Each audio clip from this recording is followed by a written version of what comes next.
April 18ರಂದು ಒಂದು ಭಾರತದಲ್ಲಿ ಒಂದು ಕಪ್ಪು ಚುಕ್ಕೆ ಇಡುವಂತ ಒಂದು ಎಮರ್ಜೆನ್ಸಿ ಮೀಟಿಂಗ್ ಆಯಿತು. ಮಾನ್ಯ ಪ್ರಧಾನಿಗಳಾದಂಥ ನರೇಂದ್ರ ಮೋದಿ ಅವರು ಬೇರೆ 4-5 ರಾಜ್ಯಗಳಲ್ಲಿ ವಿಧಾನಸಭೆ ಚುನಾವಣೆ ವಿವಿಧ ರಾಜ್ಯಗಳಲ್ಲಿ ನಡೀತಾ ಇರುವಂತ ಸಂದರ್ಭದಲ್ಲಿ ಒಂದು ಎಮರ್ಜೆನ್ಸಿ ಪಾರ್ಲಿಮೆಂಟ್ ಸೆಷನ್ ನ ಕರೀತಾರೆ. ನಾವು ಇತಿಹಾಸದಲ್ಲಿ ನೋಡಿರುವಂತದ್ದು ನಮ್ಮ ಸ್ವಾತಂತ್ರ್ಯ ಬಂದಾದ ನಂತರ ಭಾರತದ ಒಂದು ಪಾರ್ಲಿಮೆಂಟ್ ಸಿಸ್ಟಮ್ ಅಲ್ಲಿ ಎಮರ್ಜೆನ್ಸಿ ಮೀಟಿಂಗ್ ಕರೆಯೋದು ಯಾವ್ದಾದ್ರು ಒಂದು ರಾಷ್ಟ್ರೀಯ ಒಂದು ತುರ್ತು ಸಭೆ ಇದ್ರೆ ಕರೆಯುವಂಥದ್ದು. ನಾವೆಲ್ಲ ಅನ್ಕೊಂಡಿದ್ವಿ ಬಹಳ ಮಹತ್ವರವಾದಂತ ಒಂದು ಸಭೆಯನ್ನ ಕರೆದಿದ್ದಾರೆ. ಅದರಲ್ಲೂ ನೋಡ್ಬೇಕಂದ್ರೆ ಮಹಿಳಾ ವಿಧೇಯಕ ಬಿಲ್ ಅಂತ ಇಟ್ಕೊಂಡಿದ್ದಾರೆ. ಅಂದ್ರೆ ವಿಮೆನ್ ರಿಸರ್ವೇಶನ್ ಬಿಲ್ 2023ರಲ್ಲಿ ಆ ವಿಧೇಯಕ ಅಂಗೀಕಾರ ಆಗಿ ಆಕ್ಟಿವ್ ಆಗಿ ರಾಷ್ಟ್ರಪತಿಗಳ ಸಹಿ ಕೂಡ ಆಗಿ ಅದು ವಿಧೇಯಕ ಆಗೋಗಿದೆ. ಅಂದ್ರೆ ಅದನ್ನ ಜಾರಿಗೆಗೊಳಿಸ್ಬೇಕಷ್ಟೆ. ಆ ಜಾರಿಗೆಗೊಳಿಸುವಂತ ಒಂದು ಸಂದರ್ಭದಲ್ಲಿ ಅದಕ್ಕೆ ನೂರಾರು ಅದಕ್ಕೆ ಜೊತೆಗೆ ಒಂದು ಡಿಲಿಮಿಟೇಷನ್ಸ್ ಮತ್ತೆ ಸೆನ್ಸಸ್ ತಮ್ಗೆ ಮತ್ತೆ ಸಾರ್ವಜನಿಕರಲ್ಲಿ ನಾನು ಹೇಳೋದಿದೆ.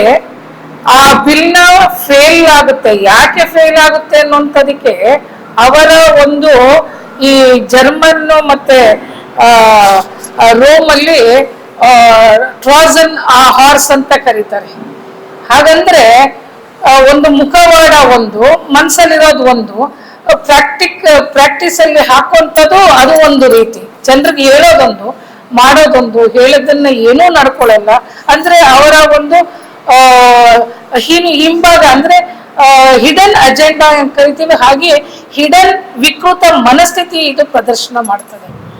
ಆಗೋಗಿರೋ ಬಿಲ್ 23ರಲ್ಲಿ 434 ಓಟು ಸರ್ವಾನುಮತದಿಂದ ಯಾರೂ ಕೂಡ ಎಲ್ಲ ಪಕ್ಷಗಳು ಸೇರಿ ಇದಕ್ಕೆ ಅಂಗೀಕಾರ ಕೊಟ್ಟಿರುವಂತದ್ದು ವಿಮೆನ್ ಬಿಲ್ ಪಾಸ್ ಆಗೋಗಿದೆ. ಅದನ್ನ 25ರಲ್ಲಿ ಕ್ಯಾಬಿನೆಟ್ ಅಲ್ಲಿ ಇವರು ಪಾಸ್ ಮಾಡ್ತಾರೆ. Will do the census in the 2026 ಅಂತ.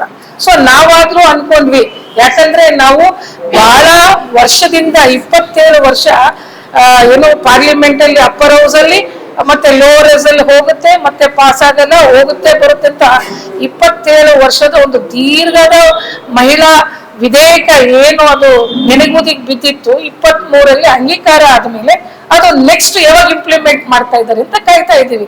ಯಾಕಂದ್ರೆ ನಮ್ ರಿಸರ್ವೇಶನ್ ಬಂದಾಗ ಎಷ್ಟೋ ಸರಿ ನಾವೆಲ್ಲ ಮಹಿಳಾ ಹೋರಾಟಗಾರರು ಕಾಯ್ತಾ ಇರ್ತೀವಿ. ನಾವು ಕೂಡ ರಿಸರ್ವೇಶನ್ ಅಲ್ಲಾದ್ರೂ ಚುನಾವಣೆಗೆ ನಿಂತು ಮತ್ತೆ ಈ ಜನಸೇವೆ ಮಾಡಬೇಕು ಅನ್ನೋಂಥದ್ರಲ್ಲಿ ನಮ್ಗೆ 28ರಲ್ಲಿ ಬಹಳಷ್ಟು ಆಸೆಗಳು. ಮತ್ತೆ ಒಂದು ಭಾರತದ ಒಂದು ಮಹಿಳಾ ರಾಜಕಾರಣದ ಒಂದು ದಿಕ್ಕು ಬದಲಾಗುತ್ತೆ, ಒಂದು ಹೊಸ ಇತಿಹಾಸ ಸೃಷ್ಟಿ ಆಗುತ್ತೆ ಪಾರ್ಲಿಮೆಂಟ್ ಅಲ್ಲೂ ಮತ್ತೆ ಒಂದು ವಿಧಾನಸಭೆಗಳಲ್ಲಿ. ಆದ್ರೆ ಇದು ದೊಡ್ಡ ಒಂದು ನೋವಾದಂತ ಒಂದು ಸಂಗತಿ. ಮಾನ್ಯ ಪ್ರಧಾನಿಗಳು ಹೇಳ್ತಾರೆ ಇದು ಎಲ್ಲ ವಿರೋಧ ಪಕ್ಷದವರು ಇವರೆಲ್ಲರೂ ಕೂಡ ಮಹಿಳಾ ವಿರೋಧಿಗಳಂತ.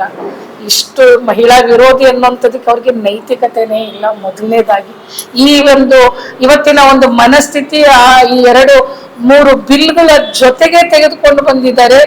ಮಹಿಳಾ ಮೀಸಲಾತಿ ಜಾರಿಗೆ ಆಗಿದ್ರೂ ಕೂಡ, ಆದ್ರೆ ಸ್ವಾತಂತ್ರ್ಯ ಬಂದಾದ ನಂತರ ಏನು ಸಾವಿರಾರು ವರ್ಷಗಳ ನಮ್ಮ ಮಹಿಳೆಯರ ಮೇಲೆ ನಾವು ಇದನ್ನ ಈವಲ್ ಪ್ರಾಕ್ಟೀಸಸ್ ಅಂತ ಕರಿತೀವಿ.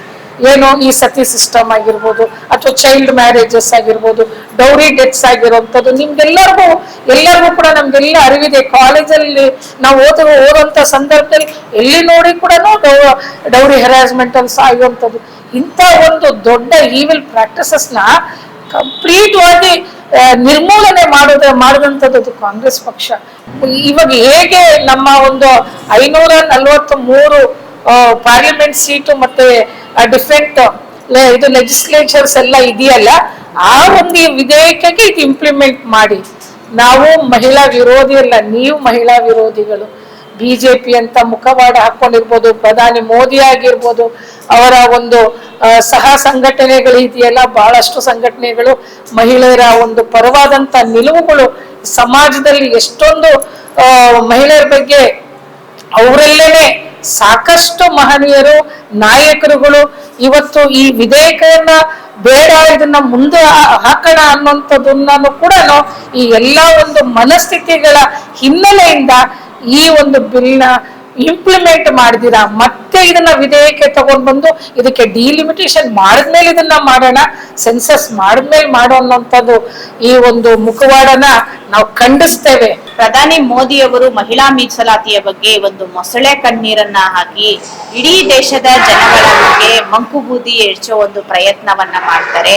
ನಿಜವಾಗ್ಲೂ ಅವರಿಗೆ ಮಹಿಳಾ ಮೀಸಲಾತಿಯ ತರೋ ಒಂದು ಮನಸ್ಥಿತಿ ಇದ್ದಿದ್ರೆ ಈ ಮೊದಲು ಯಾಕೆ ಎರಡು ಬಾರಿ ಅವರು ಪೂರ್ಣ ಬಹುಮತದೊಂದಿಗೆ ಗೆದ್ದಾಗ ಈ ಒಂದು ಮಹಿಳಾ ಮೀಸಲಾತಿಯನ್ನ ತರಲಿಲ್ಲ ಅನ್ನೋ ಪ್ರಶ್ನೆ ಮಾಡ್ಬೇಕಾಗತ್ತೆ. ಅದಲ್ದೇನೆ ಈ ಜನಗಣತಿ ಮತ್ತೆ ಕ್ಷೇತ್ರ ಪುನರ್ವಿಂಗಡಣೆಯನ್ನ ಮುಂದೆ ತಂದು ಅವತ್ತು ಮಹಿಳಾ ಮೀಸಲಾತಿಯನ್ನ ಷರತ್ತುಬದ್ಧವಾಗಿ ನಿಲ್ಲಿಸಿದ್ದೆ ಬಿಜೆಪಿ ಸರ್ಕಾರ. ತದನಂತರ ಈಗ ತರಾತುರಿಯಲ್ಲಿ ಪಂಚರಾಜ್ಯ ಚುನಾವಣೆಗಳಿರ್ಬೇಕಾದ್ರೆ ಮಹಿಳಾ ಮೀಸಲಾತಿಯನ್ನ ಏಕಾಏಕಿ ಲೋಕಸಭೆಯಲ್ಲಿ ಜಾರಿಗೆ ತರಬೇಕು ಅಂತ ಹೊರಡ್ತಾರೆ. ಆಗ ವಿರೋಧ ಪಕ್ಷಗಳು ಅದನ್ನ ವಿರೋಧಿಸಿದಾಗ ಅದಕ್ಕೆ ಬೇರೆ ರೀತಿಯ ಕಾರಣಗಳನ್ನ ಕೊಟ್ಟು ಅದಕ್ಕೆ ಕಾಂಗ್ರೆಸ್ ಮಹಿಳಾ ವಿರೋಧಿ ಅಂತ ಹೇಳಕ್ಕೆ ಹೊರಟಿದ್ದಾರೆ ಪ್ರಧಾನಿಗಳು. ಅದ್ ಯಾವ ನೈತಿಕತೆಯ ಆಧಾರದ ಮೇಲೆ ಅಥವಾ ಯಾವ ಒಂದು ಇದ್ರ ಮೇಲೆ ಹೇಳ್ತಿದ್ದಾರೆ ಅನ್ನೋದು ನಾವಿವತ್ತು ಪ್ರಶ್ನೆ ಮಾಡ್ಬೇಕಾಗುತ್ತೆ. ವರದಕ್ಷಿಣೆ ಇರ್ಬೋದು, ಆಸ್ತಿಯಲ್ಲಿ ಸಮಾನಾದ ಹಕ್ಕುಗಳನ್ನ ಇರ್ಬೋದು, ಈ ರೀತಿ ಮಹಿಳಾ ಪರವಾದ ಅನೇಕ ಯೋಜನೆಗಳನ್ನ ಕಾಂಗ್ರೆಸ್ ಸರ್ಕಾರ ಇವತ್ತು ಜಾರಿಗೆ ತಂದಿರುತ್ತೆ. ಟೋಟಲ್ ಇಡೀ ದೇಶದಲ್ಲಿ ಇರುವ ಸೀಟುಗಳಲ್ಲಿ 270 ಕ್ಷೇತ್ರಗಳು ಏನು ಮಹಿಳೆಯರಿಗೆ ಇಟ್ಟಿದ್ದಾರೆ ಅದು ಪಟ್ಟಬದ್ಧ ಹಿತಾಸಕ್ತಿಗಳು. ಏನು ಪುರುಷ ಪ್ರಾಧಾನ್ಯ ಇರುವಂತಹ ಯಾವುದೇ ಒಂದು MLAಗಳು ಅಬಾಧಿತ. ಆ ಎಕ್ಸ್ಟ್ರಾ ಏನ್ ಮಾಡ್ತಾರೆ ಅದು ಹೆಣ್ಮಕ್ಳಿಗೆ ಕೊಡ್ತಾರೆ. ಸೊ ಈ ರೀತಿ ಮಾಡೋದ್ರಿಂದ ದಕ್ಷಿಣ ಭಾರತದಲ್ಲಿ ನಮ್ದೇನು ಜಾಸ್ತಿ ಪ್ರಾತಿನಿಧ್ಯ ಹೆಣ್ಮಕ್ಳಿಗೇನು ಸಿಗಲ್ಲ, ಆದ್ರೆ ಉತ್ತರ ಭಾರತದಲ್ಲೇ ಅವತ್ತು ಅವರಿಗೆ ಪ್ರಾತಿನಿಧ್ಯ ಜಾಸ್ತಿ ಸಿಗುತ್ತೆ. ದಕ್ಷಿಣ ಭಾರತದವರು ರಾಜಕೀಯವಾಗಿ ತಮ್ಮ ಪ್ರಾತಿನಿಧ್ಯವನ್ನ ಲೋಕಸಭೆಯಲ್ಲಿ ಕಳ್ಕೊಳ್ತಾರೆ. ಇದು ಅವರ ಹುನ್ನಾರ ಆಗಿತ್ತು. ಇವಾಗ ಕರ್ನಾಟಕದಿಂದ ಲೋಕಸಭೆಯಲ್ಲಿ ಬರೀ 40 ಜನ ಹೋಗಿ ಒಂದು ಮೂಲೆಯಲ್ಲಿ ಕೂತು ನಮ್ಗೆ ಯಾವ ಒಂದು ಅಧಿಕಾರ ಕೊಡ್ತಾರೆ ಲೋಕಸಭೆ? ಇವತ್ತಿಗೇನೆ ಮಲತಾಯಿ ಧೋರಣೆಯನ್ನ ನೋಡ್ತಿದ್ರೆ ಕೇರಳ ಇರ್ಬೋದು, ಆಂಧ್ರ ಇರ್ಬೋದು, ತೆಲಂಗಾಣ ಇರ್ಬೋದು, ಕರ್ನಾಟಕ ಇರ್ಬೋದು, ತಮಿಳ್ನಾಡು ಇರ್ಬೋದು, ಈಗಲೇ ನಮ್ಗೆ ರಾಜಕೀಯ ಪ್ರಾತಿನಿಧ್ಯವೂ ಸಿಕ್ತಿಲ್ಲ, ಅಲ್ಲಿ ಅಸ್ತಿತ್ವವೂ ಸಿಕ್ಕುತ್ತಿಲ್ಲ. ಹಾಗೆ ನಮ್ಮ ಟ್ಯಾಕ್ಸ್ ಹಣನೂ ನಮ್ಗೆ ಕೊಡದೆ ಮಲತಾಯಿ ಧೋರಣೆಯನ್ನ ಮಾಡ್ತಿದ್ದಾರೆ. ನಾಳೆ ದಿನ ಈ ಡಿಲಿಮಿಟೇಷನ್ ಇಂದ ಬರೀ ಇಡೀ ದಕ್ಷಿಣ ರಾಜ್ಯಗಳು ಬರೀ 185 ಸ್ಥಾನಗಳು ಮಾತ್ರ ಇದ್ದಾಗ ಇದ್ದಿದ್ದು ನಮ್ಗೆ ಅಲ್ಲಿ ರಾಜಕೀಯ ಪ್ರಾತಿನಿಧ್ಯ ಕಳ್ಕೊತೀವಿ. ಅದಲ್ದೇನೆ ಬಿಜೆಪಿ ಗೆಲುವಿನ ತಂತ್ರನೂ ಸಹ ಉತ್ತರದ ಭಾರತದ ಲೋಕಸಭಾ ಕ್ಷೇತ್ರಗಳೇ ಬೇಕಾಗಿಲ್ಲ, ದಕ್ಷಿಣ ಭಾರತದ ಲೋಕಸಭಾ ಕ್ಷೇತ್ರಗಳೇ ಬೇಕಾಗಿಲ್ಲ, ಉತ್ತರ ಭಾರತದಲ್ಲಿ 450 ಸೀಟ್ ಗೆದ್ಕೊಂಡ್ರೆ ಅವತ್ತು ರಾಜಕೀಯವನ್ನ ಬಿಜೆಪಿ ಮಾಡಬಹುದು. ಕಾಂಗ್ರೆಸ್ ಯಾವತ್ತೂ ಸಹ ಮಹಿಳೆಯರ ಪರವಾಗಿದೆ. ಇವತ್ತಲ್ಲ, ಈ ದೇಶಕ್ಕೆ ಮೊದಲು ಪ್ರಧಾನಿಯಾಗಿದ್ದಂತಹ ಇಂದಿರಾ ಗಾಂಧಿಯವರೇ ಒಂದು ಉದಾಹರಣೆಯಾಗಿ ತಗೊಂಡ್ರು. ಆಕೆ ಒಂದು ಉಕ್ಕಿನ ಮಹಿಳೆಯಾಗಿ ಎಷ್ಟೋ ಹೆಣ್ಣು ಮಕ್ಕಳು ವಿದ್ಯಾವಂತರಾದ್ರು, ಎಷ್ಟೋ ಸಾಧನೆ ಮಾಡಕ್ಕೆ ಅವರೇ ಒಂದು ರೋಲ್ ಮಾಡಲ್. ಇನ್ಕ್ಲೂಡಿಂಗ್ ಮಹಿಳಾ ಮುಖಂಡರು ಸಹ ಬಿಜೆಪಿಯಲ್ಲಿ ಒಬ್ರು ಸಹ ಬೀದಿಗಿಳಿದು ಹೋರಾಟ ಮಾಡಲ್ಲ. ಆದ್ರೆ ನೋಡಿ, ಈ ತರ ಏನಾದ್ರೂ ರಾಜಕೀಯವಾಗಿ ಏನಾದ್ರೂ ಲಾಭ ಇದೆ ಅಂದಾಗ ಬೋರ್ಡ್ ಬರ್ತಾರೆ ಬೀದಿಗೆ. ಸೊ ಇಂತಹ ಪ್ರಧಾನಿಗಳು ದೇಶದಲ್ಲಿರುವ ಹೆಣ್ಣು ಮಕ್ಕಳನ್ನ ಕಾಪಾಡಕ್ ಆಗದೆ ಇರೋರು ಇನ್ಯಾವ ಮೀಸಲಾತಿ ಕೊಡ್ತಾರೆ? ಮೊದ್ಲು ಅವ್ರಿಗೆ ಆಗ್ತಾ ಇರೋ ಅನ್ಯಾಯಗಳು, ಮೊದ್ಲು ಆ ಒಂದು ಹೆಣ್ಣನ್ನ ತಾಯಿ ಅಥವಾ ದೇವರು ಅಂತ ನಾವ್ ಏನ್ ಪೂಜಿಸ್ತೀವಿ ಅವ್ರಿಗೆ ವಂದನೆ ಮಾಡ್ಲಿ, ಆಮೇಲೆ ನಮ್ಗೆ ಮೀಸಲಾತಿ ಕೊಡ್ಲಿ, ಮೊದ್ಲು ಮಹಿಳೆಯರಿಗೆ ಭದ್ರತೆಯನ್ನ ಕೊಡ್ಲಿ, ದೌರ್ಜನ್ಯಗಳಿಂದ ಮುಕ್ತಿ ಕೊಡ್ಲಿ ಅಂತ ನಾನು ಹೇಳಕ್ ಇಷ್ಟಪಡ್ತೀನಿ. ಕರುನಾಡು ಟೈಮ್ಸ್ ಚಾನೆಲ್ನಲ್ಲಿ ಸುದ್ದಿ ಮತ್ತು ಜಾಹೀರಾತು ನೀಡಲು ಈ ನಂಬರ್ಗೆ ಕರೆ ಮಾಡಿ.